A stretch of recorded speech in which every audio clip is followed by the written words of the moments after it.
So the first 3 episodes of Meghan and Harry's 6-part documentary dropped today at like 3 in the morning, right, Erica? Okay, so in the first episode, the couple defended their decision to leave royal life for California, claiming there is a quote, unconscious bias within the royal family when it comes to race, and said that the racist treatment of Meghan in the media was different than the treatment of other royals in the past because Meghan is black. He also compared his wife to his late mother, Princess Diana, saying they share the same compassion and empathy for others. Oh, that makes me emotional. Meghan also revealed she's a hugger, but that it was jarring to many Brits, including her sister-in-law, Kate Middleton. Meghan said she didn't realize that the formality with royals on the outside carried on inside behind closed doors. As far as what the palace has to say, a source says that no member of the royal family or palace was contacted for comment for the series, but a disclaimer in the doc said that the members of the royal family declined to comment. Ooh, Erica, what do you think of these revelations? And the part that she mentioned also about being behind closed doors, apparently she didn't know that she really had to curtsy. Yeah. Okay. But see, Harry liked that. That's why he married her. You know, I'm really excited to delve into this doc. Tori and I are going to do a deep dive and talk on a very, very deep level. Deep. About that. So stay tuned for that. I can't wait. Yeah, because I've always said from the beginning, it's their story to tell, and this is their opportunity to do so. But I think for people who are like, I don't really care about them, I think that it's going to resonate with a lot of other people for different reasons. I get tagged all the time in commentary and stuff that are coming from, especially from the UK, and it's really helping people have discussions about race in a much broader way. Meghan being biracial and talking about how she was never given the race talk because she had never really been treated as a black woman until she got to the UK, opens up a tremendous conversation about the privilege of colorism. So I think that there's a lot of things that will be coming out of this documentary. Yeah, I said it before, and I'll say it again. Sam, as I look at this situation, I feel like it highlights just a philosophy that I live my life by, and it's just because they give you blank doesn't mean you have to take it. And when I look at this, I hope people are reminded that your presence is your capital when in any situation. If you go to Thanksgiving dinner and your uncles are saying rude things or don't accept your partner or whatever it may be, then don't go. When you're not there, that's when people notice. If you're there, you've already kind of lost that battle. And I hope that people, obviously, they can't live the same life that Meghan and Harry will ever, and none of us will, but I think their situation is very human and very understandable, and it's just like it's Romeo and Juliet. Your family does not understand me, I do not understand them, but we understand each other. So good on them, and I hope people take a lesson from this and not just like get caught up in the celebrity and the fame.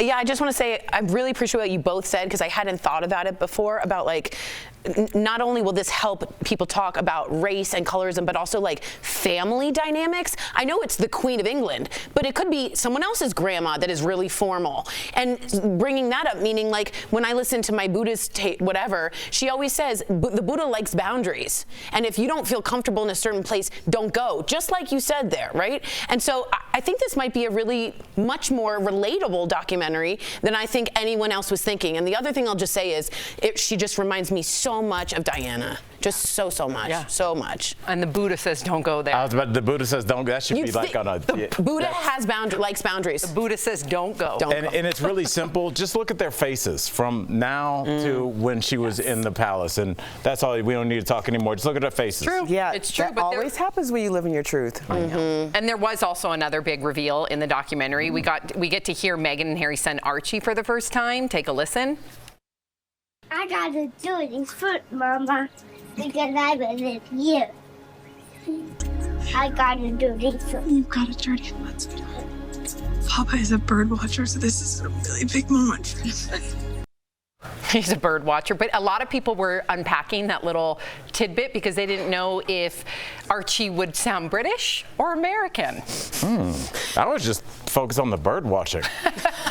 Is that bird watching when you have The hummingbird. Yeah, but it's just a feeder right there. You're still watching the bird. Don't you need binoculars? What's the point of that? You're watching a bird. Oh, and it's a hummingbird. Yeah, but he by him. lured it right in front of him. Bird watching is about finding the bird. No, it's not bird finding. Then where do the binoculars come into this situation? It's bird He's a foot away from watching. it. There's many layers to bird watching. Okay. You can be in a forest with your binoculars and look for more obscure birds. That's right. You can set The up jungle? feeders.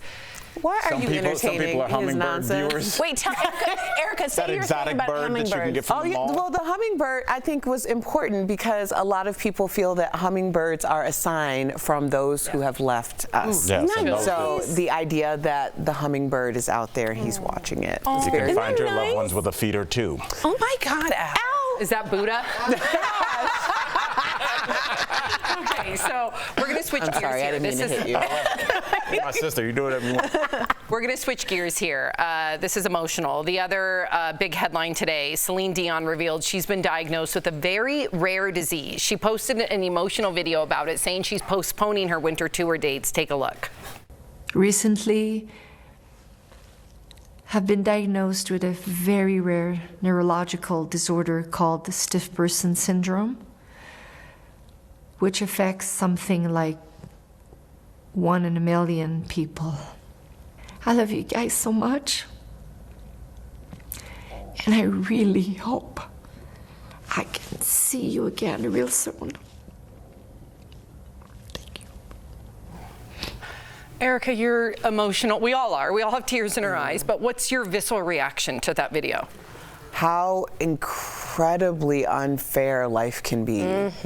You know, she is one of the most iconic singers of all time.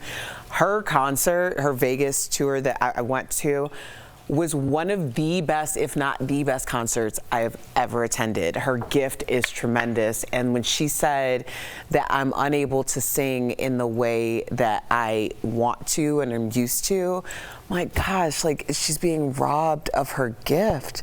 That's just so deep and painful. And let me give you some more context to this very rare disorder, because we reached out to Dr. Coley, and Dr. Coley, who's you know, our medical expert here at DBL, she says it's a very rare. What? Nothing. Did you say "and you"? Yes. I can't. Dr. Coley says it's a very rare disorder that they think is an autoimmune, that they believe is autoimmune related. There is no cure, and they're only able to treat the symptoms. Everyone's disease prognosis is variable, but she will live with this for the rest of her life until a cure is found. Also, if you look into some of the other people that have spoken out that also deal with this very rare disease or disorder, is that you have these spasms that are so violent that it can actually dislocate your muscles. It can break your bones. So I think, you know, not only is she dealing with the fact that she can't do what she loves, her gift, to Erica's point, in connecting with the audience, her fans, you're dealing with chronic illness that is quite painful. And, you know, we've all heard from people that have dealt with chronic illness. It's debilitating to the point where some people have taken their lives because we had on the model that chose to amputate both of her legs because the pain, the chronic illness was so debilitating. So my heart goes out for her. I hope they can manage the symptoms to where she can sing again. Yeah, me too. Everything you said is exactly right. I live with a mom with chronic illness, and what it does is it changes your personality. And if anyone out there has had like a back spasm, you immediately feel so much more empathy for someone who has that every day, all day. It's exhausting, and it takes the joy, it sucks it out. So what hurts to me is she's also this vivacious woman. She is. I'm really worried that this can humble and crumble.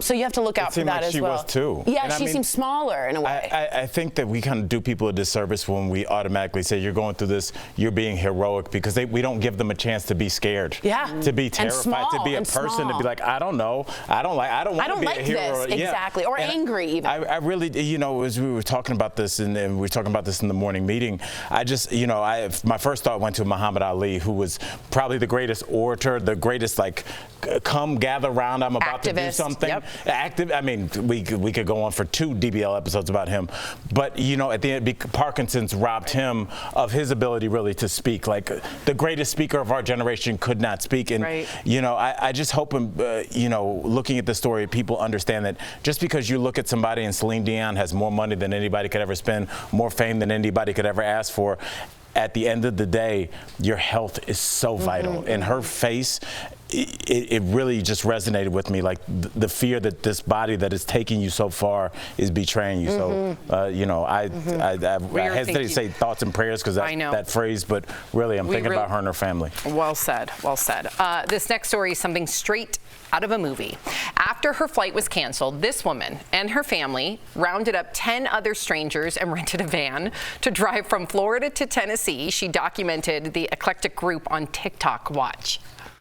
My name is Lexi. Robin. My name is Q. Hi, I'm Adolf. Hi, I'm Johan. Hi, I'm Amy. I'm from Cozumel, Mexico. We're trying to get back, so we're going to do cars, trucks, planes, and automobiles. We're going to get ourselves where we got to go tonight. That's not it. That's amazing. Oh my gosh, I love it. Okay, so some online said it reminded them of the movie, which she meant to say, planes, trains, and automobiles. I like her version. Or that scene in Home Alone. That's what I was going to say when Catherine O'Hara hitches a ride with John Candy and his polka band. I love it so much. Good for them. I know. That should be a reality show. I'm not doing that.